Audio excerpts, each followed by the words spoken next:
Dans les ombres de la Terre du Milieu, une question persiste, fascinante et troublante à la fois. Pourquoi Sauron, maître des ténèbres et des alliances, n'a-t-il jamais uni ses forces ni avec le Balrog enfoui sous la Moria, ni avec Smaug, le dernier grand dragon de feu? Deux créatures redoutables, capables de plier des royaumes entiers sous leur puissance. Deux armes vivantes qui, en théorie, auraient pu assurer la victoire des ténèbres. Imaginez seulement un instant les armées de Sauron marchant aux côtés d'un dragon incandescent ou un Balrog déchaîné surgissant des profondeurs au cœur de la guerre de l'anneau. La lumière des peuples libres aurait vacillé bien plus vite. Alors, qu'est-ce qui a empêché cette alliance impossible ? Avant de plonger dans ce mystère, si vous voulez suivre ce voyage à travers les secrets et les non-dits du Seigneur des Anneaux, n'oubliez pas de vous abonner. Après tout, même Frodon n'est pas parti seul. Lorsque l'on évoque le Balrog, il est tentant de ne retenir qu'une image, celle d'un démon de feu et d'ombre, surgissant dans les couloirs de la Moria pour barrer la route à la communauté, mais réduire ce monstre à une simple bête destructrice serait trahir la profondeur de son origine. Car le Balrog de la Moria n'était pas une créature ordinaire. Il était un Maia, un esprit primordial issu de la même source que Sauron lui-même, et naguère serviteur dévoué de Morgoth, le premier seigneur des ténèbres. Au premier âge, les Balrogs furent les plus terribles lieutenants de Morgoth. Ils menaient ses armées, semaient la panique sur les champs de bataille et faisaient plier les royaumes les plus fiers des elfes. Mais à la chute de leur maître, lorsque le monde fut remodelé par la guerre de la colère, la plupart disparurent dans la destruction ou furent traqués jusqu'au dernier. Un seul survécut, enfoui dans les entrailles de la terre, sous les monts brumeux. Il choisit le sommeil, l'oubli et demeura caché des siècles durant, jusqu'au jour où l'avidité des nains vint le réveiller.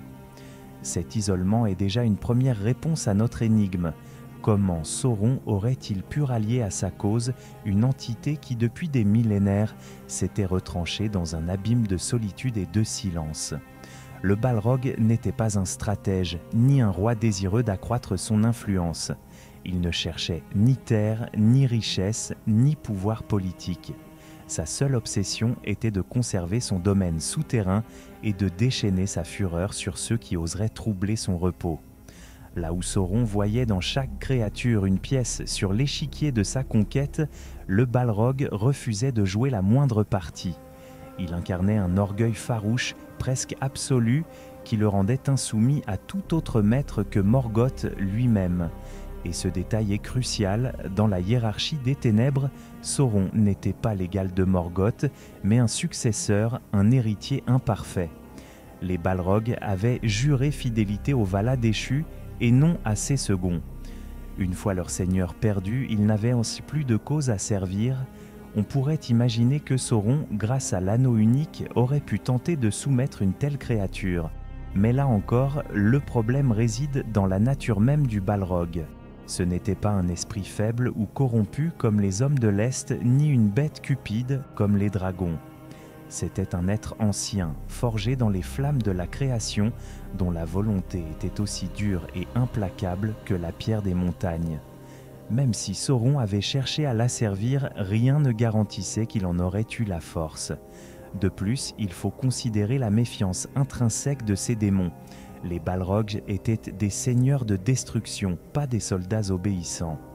Leur nature même les poussait à la domination par la terreur et non à la coopération.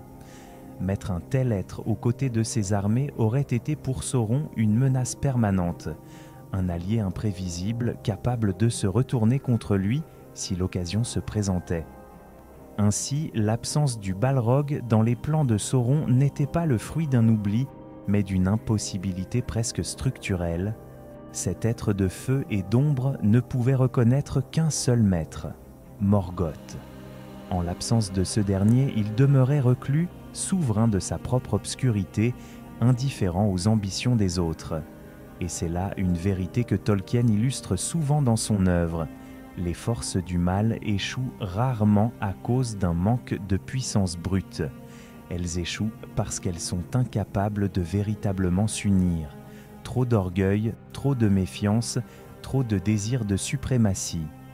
Le Balrog, dans sa solitude éternelle, en est l'exemple parfait. S'il existe une créature qui incarne à elle seule la terreur et la dévastation du troisième âge, c'est bien Smaug, le dernier des dragons. Quand il surgit des cieux pour attaquer Erebor, son nom devint aussitôt synonyme de ruine. Les flammes de son souffle réduisirent en cendres des royaumes entiers et sa seule présence fit fuir des armées entières avant même le combat. Dans l'imaginaire des hommes du Nord, Smaug était plus qu'un monstre, il était la fin du monde incarné. La force du dragon résidait dans une combinaison unique de puissance brute et d'intelligence rusée. Smaug n'était pas seulement une bête destructrice, il parlait, il manipulait, il savait flatter et tromper. Il dominait non seulement par la peur, mais aussi par son esprit calculateur. Pourtant, derrière cette façade de ruse se cachait une faiblesse profonde, une obsession maladive pour l'or, les joyaux et toute forme de trésor. Là où le Balrog demeurait immobile dans sa forteresse de pierre, Smaug s'enveloppait dans des montagnes d'or comme dans un manteau, persuadé que ses richesses augmentèrent sa grandeur. Et c'est justement cette nature cupide qui explique pourquoi Sauron n'en fit jamais son allié. Car un dragon, même redoutable, est avant tout esclave de son avidité. Smaug n'obéissait à personne, pas même à une idée de conquête ou de domination. Sa volonté ne se tournait pas vers la guerre, mais vers l'accumulation. On pouvait l'attirer sans doute par la promesse d'un plus grand trésor, on pouvait le pousser à détruire une cité si cela signifiait davantage de richesses à amasser. Mais jamais on ne pouvait le plier à un plan d'ensemble, encore moins à une campagne de longue haleine comme celle que Sauron menait. Il faut aussi se souvenir que Smaug n'était pas seulement cupide, il était d'un orgueil sans limite. Dans son esprit, aucune puissance du monde, ni homme, ni elfe, ni Maya, ne pouvait l'égaler. Cette arrogance le rendait à la fois dangereux et fragile. Dangereux car il sous-estimait tout ennemi, persuadé que sa peau écailleuse le rendait invincible. Fragile car cette même suffisance l'aveuglait, comme Bilbo le découvrit dans les profondeurs d'Erebor. Pour Sauron, tenter de rallier Smaug aurait été une entreprise risquée. Oui, le dragon pouvait être manipulé, séduit par des promesses ou flatté par des paroles, mais il demeurait une force instable, capable de se retourner contre quiconque, y compris contre l'ombre elle-même. Tolkien d'ailleurs n'hésite pas à souligner que si Smaug avait survécu plus longtemps, il aurait représenté une menace potentielle non seulement pour les peuples libres, mais aussi pour Sauron. Une puissance indépendante, insoumise, qui n'accepterait jamais de n'être qu'un simple pion dans une guerre plus vaste. Dans cet équilibre précaire, la nature du dragon illustre une vérité essentielle du légendaire de Tolkien. Le mal, même quand il est immense, porte toujours en lui les germes de sa propre division. Smaug aurait pu semer la ruine partout où il passait, mais son désir insatiable d'or l'enchaînait plus sûrement que n'importe quelle chaîne forgée par les elfes, et cette obsession le coupait de toute alliance durable. En fin de compte, Sauron savait qu'un tel allié n'en serait pas vraiment un, car un Smaug libre attiré par un champ de bataille aurait détruit sans distinction les ennemis comme les serviteurs, brûlé les villes alliées autant que les forteresses adverses. Le prix d'une telle force aurait été trop élevé, trop incontrôlable. Ainsi, Smaug incarne le paradoxe des grands monstres de Tolkien.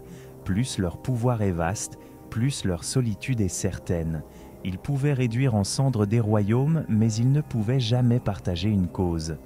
Dans les flammes de son orgueil, il ne reconnaissait que sa propre souveraineté, et c'est cela qui, au bout du compte, l'exclut des desseins de Sauron. Pour comprendre pourquoi Sauron ne chercha pas à unir le Balrog ou Smaug à sa cause, il faut d'abord saisir la nature même de sa stratégie. Contrairement à ce que l'on pourrait croire, Sauron n'était pas un conquérant solitaire avançant par la seule force brute. Il était avant tout un maître de l'influence, un tisseur de réseaux, un manipulateur qui savait jouer sur la peur, la corruption et la domination subtile. Là où Morgoth, son ancien maître, imposait sa volonté par la violence directe et le chaos, Sauron privilégiait l'ordre implacable, un ordre noir qui liait les peuples par l'illusion de la puissance et la terreur de l'asservissement. Son instrument le plus redoutable n'était pas une armée, ni même une forteresse, mais l'anneau unique. Dans ce cercle d'or brûlait une part de son être, une force capable de plier les volontés et de réduire en esclavage les cœurs faibles. Les 9 rois des hommes en furent la preuve éclatante, des souverains fiers et puissants, transformés en spectres soumis pour l'éternité. L'anneau lui donnait le pouvoir d'étendre sa domination bien au-delà de ce que sa seule présence aurait permis. Mais cette arme, aussi terrible fût-elle, trouvait ses limites face à des entités anciennes et orgueilleuses. Un Balrog, né dans les flammes de la création, n'aurait jamais accepté d'être asservi. Smaug, enfermé dans son orgueil et sa cupidité, n'aurait jamais toléré d'être réduit à l'état de serviteur. Pour Sauron, tenter de plier de tels êtres aurait été une perte de temps et d'énergie, une bataille risquée dont l'issue restait incertaine. Il préféra concentrer sa stratégie sur des forces plus malléables, plus prévisibles, qu'il pouvait manipuler à volonté. C'est ainsi que ses armées prirent forme. Des légions innombrables d'orques élevés dans la haine et la peur, entièrement dépendants de lui pour leur survie et leur organisation. Des hommes venus de l'Est et du Sud, séduits par des promesses de pouvoir ou réduits par des serments anciens, transformés en instruments dociles de sa guerre. Les Haradrim, les Orientaux, les peuples des contrées lointaines, tous devinrent les rouages d'un mécanisme de domination que Sauron entretenait avec soin. Là résidait le véritable génie du Seigneur des Anneaux, non pas dans la force brute d'alliés titanesques, mais dans l'art de fédérer des multitudes disparates autour d'une même peur. Ses troupes étaient innombrables et leur obéissance assurée car elles reposaient sur des passions simples, la haine des elfes, la rancune contre le Gondor, le désir de richesse ou la terreur de sa puissance. Contrairement à un dragon ou à un démon de feu, ces soldats ne remettaient jamais en cause son autorité. Cette logique révèle une vérité fondamentale. Sauron n'avait pas besoin de monstres indomptables pour faire trembler la terre du milieu. Il lui suffisait de multiplier les armées, de dresser les peuples les uns contre les autres, et de brandir l'ombre de l'anneau comme une promesse ou une menace. Le Balrog et Smaug étaient des forces de chaos incontrôlables et solitaires. Sauron, lui, cherchait la stabilité dans l'obéissance, même si elle était arrachée par la peur. Ainsi se dessine la limite paradoxale de son pouvoir, immense mais sélectif, capable de plier les esprits faibles ou fragiles, incapable de soumettre ceux dont l'orgueil égalait les flammes de la création. Plutôt que de courir ce risque, il choisit d'ériger un empire de chair et d'acier, composé de milliers de serviteurs dociles. Un empire qui, à ses yeux, valait bien plus qu'un allié colossal et imprévisible. En fin de compte, ce n'est pas l'absence de monstres qui fragilisa Sauron, mais sa dépendance à une logique de domination totale. Son pouvoir était immense, mais il ne pouvait pas embrasser l'indépendance sauvage d'un Balrog, ni la cupidité insatiable d'un dragon. Et dans cette incapacité se dessine déjà l'ombre de sa chute. Ni le Balrog de la Moria, ni Smaug le Doré n'auraient jamais pu devenir des alliés stables pour Sauron. Dans leur solitude orgueilleuse, ils représentaient une menace aussi grande pour lui que pour ses ennemis. L'un, enfermé dans les profondeurs, ne reconnaissait aucun maître autre que Morgoth. L'autre, enivré par sa propre avidité, ne servait que l'or et son reflet dans les joyaux. Pour un stratège comme Sauron, leur puissance colossale aurait été un fardeau impossible à contrôler, une arme à double tranchant susceptible de se retourner contre lui. C'est là un thème récurrent dans l'œuvre de Tolkien. Le mal est puissant, mais il est incapable de coopération véritable. Les ténèbres s'attirent, mais se déchirent aussitôt. Les forces maléfiques sont toujours brisées par l'orgueil, par la méfiance, par le refus d'accepter une autorité autre que la leur. Là où les peuples libres trouvent leur force dans l'unité fragile, les puissances des ombres s'effondrent dans leur incapacité à s'unir vraiment. Pourtant, il est troublant d'imaginer un autre destin. Que se serait-il passé si Sauron avait trouvé le moyen de plier Smaug à sa volonté ou de réveiller le Balrog sous ses ordres? La guerre de l'anneau aurait pris une toute autre tournure. Le Gondor n'aurait pas tenu. Foncombe et Lorien auraient été réduits en cendres. Peut-être même que l'anneau aurait retrouvé son maître bien avant que la communauté n'ait une chance d'agir. L'histoire de la Terre du Milieu aurait été irréversible, engloutie dans une nuit sans fin. Mais ce cauchemar ne s'est jamais produit. Et c'est précisément parce que le mal, dans sa soif de domination, se divise toujours contre lui-même.